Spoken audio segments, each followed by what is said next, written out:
All right. It's been a while, but had a lot going on, and now I'm back to it. So, daily range, talk about where the premium discount layout is, high time frame turning points, mapping out the 1 hour PD arrays, the 15 and 5 minute breaker models, which is my model, and time of day. Today is a lesson on being too cautious.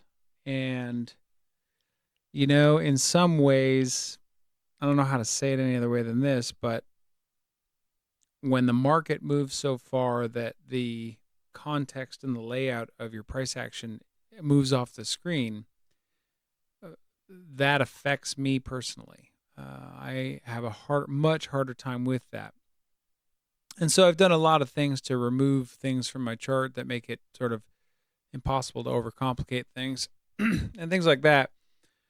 But as I go through this, I'm going to point out that all the factors for the morning long were there. The short really never sets up for me personally, although I did expect to see it turn at a certain place.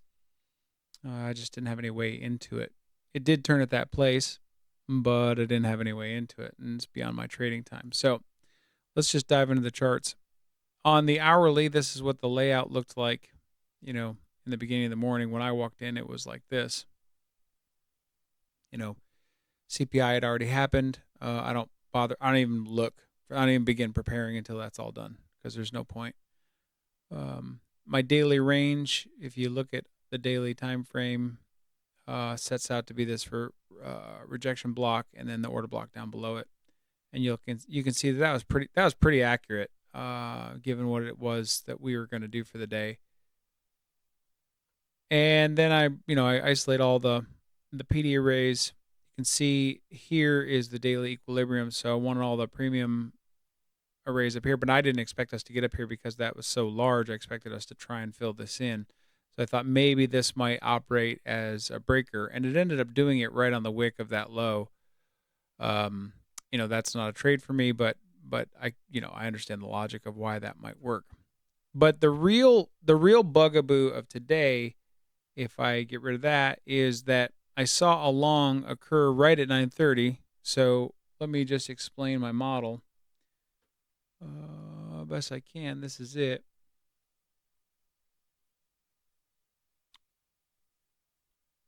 Today. There we go.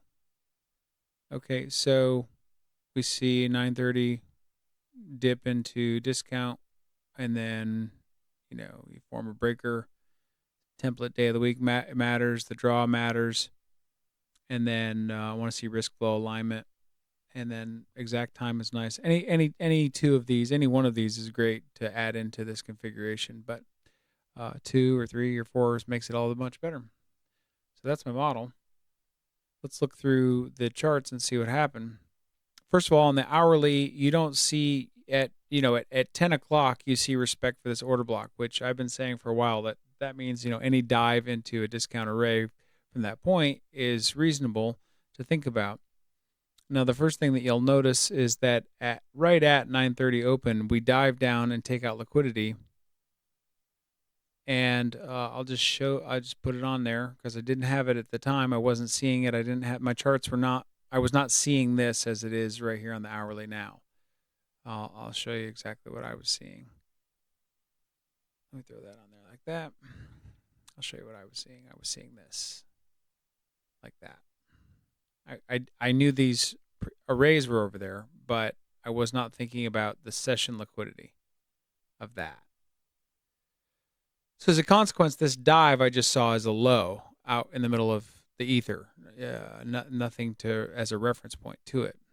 But I did see these breakers build, and I saw these recapitalized breakers being built. This one's on a higher time frame. It's on the 15-minute, I think. I'm not sure where that one is actually. Oh, maybe it's the 1 minute there. Yeah. I saw them being built, and I said, well, that is my model, except for I didn't have the information that we had taken the London low of this displacement level here, and I wasn't using that information. So realistically, the very first time I should have gotten long was right here. As soon as we go back above this 1 minute fair value gap, or fair value gap breaker, right there, make that a more brilliant color. Let's just call it blue. Okay. The moment that happens, I should be getting long. And the reason is because you can see a breaker right there, a high, low, a higher high. So it's reasonable to think that that's going to hold. Then the next place is that when we get above this, any dive in, as soon as we get above that, any dive into that one should have been okay. As soon as we get above that one, any dive into that one should have been okay. And you see that the dives happen at the macro open. So if you decide you're going to wait for that, you go, oh, okay, well, I'm going to wait for 10 o'clock or 10:06 or whatever. You see it push down at 10:15. Now that's uncomfortable for me. I'll be honest with you. So this is an awkward time for me to get long because I want to see that happen at 10. I want to see it happen at 10:05. I want to see it happen at 10:30. 10:17 is no bueno. So the only way I really could have taken this at time is to say, as soon as this fails to take out that low, or even if it did, any kind of reversal off of that is another retest of this breaker, and you can just take it and add into it. There's nothing, the time at that point is really a little bit irrelevant, and the draw would have been here, and then there. Open fair value gap just above relative equal highs, open fair value gap, and then this is a daytime fair value gap. So this is within the model. What I ended up doing is just sitting here and watching it develop all of this, and then I went over to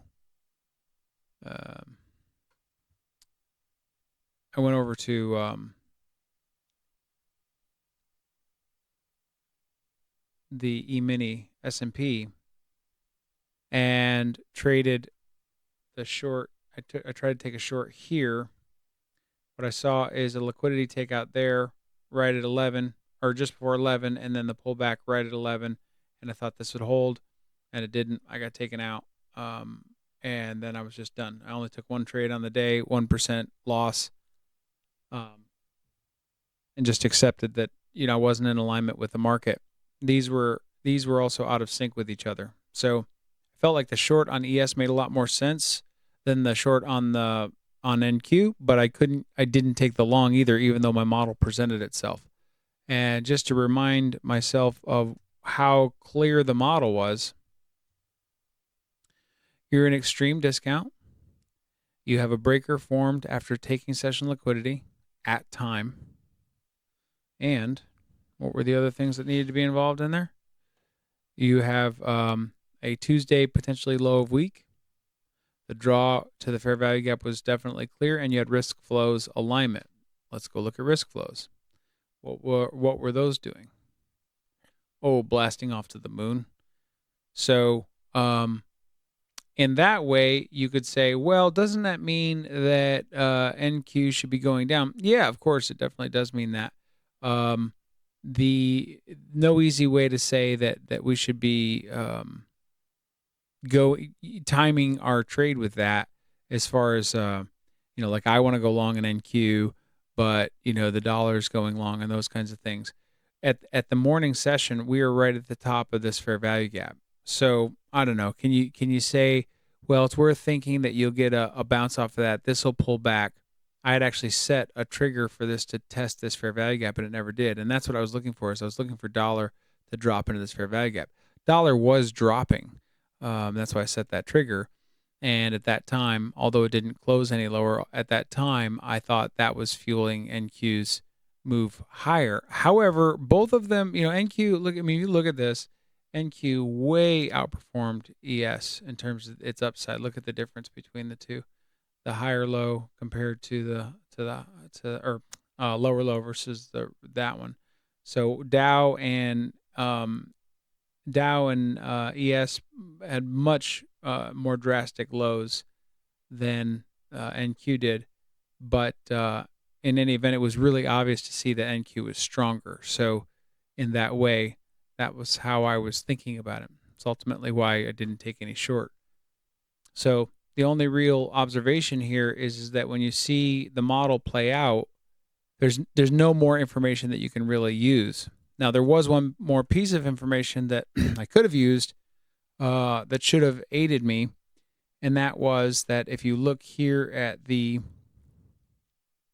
this back here, And I don't like to do it on the 5-minute, but it was also there on the 15. Look at this on the 5-minute. You see respect for this order block, and then respect again for this order block and closing outside of it. So we can't get below this mean threshold, and we close big time outside of it. So that suggests higher prices. Then when you look at the 15-minute, it's the same exact scenario. It's even more aggressive. So I would just say algorithmically what you are seeing is suggestive of higher prices, and your model presents itself. So you didn't take the short, and that's great. That's fantastic, because in a lot of cases like today when it's way overdrawn like this, I have a tendency to do two things. I have a tendency to think it's just going to go up because it's so oversold, and I don't play the short side. I elected not to do that today, to just try and not focus on just buying it because it's so low. I elected to wait for my algorithm. Now my algorithm presented, but it didn't take it, and that's on me. But I'm not totally upset with it. I'm just grateful that I didn't try and short when it wasn't showing short signals. ES I think did, but regardless, I'm just repeating myself at this point. So that's it for today. All right. I'm here. Oh, hey, man.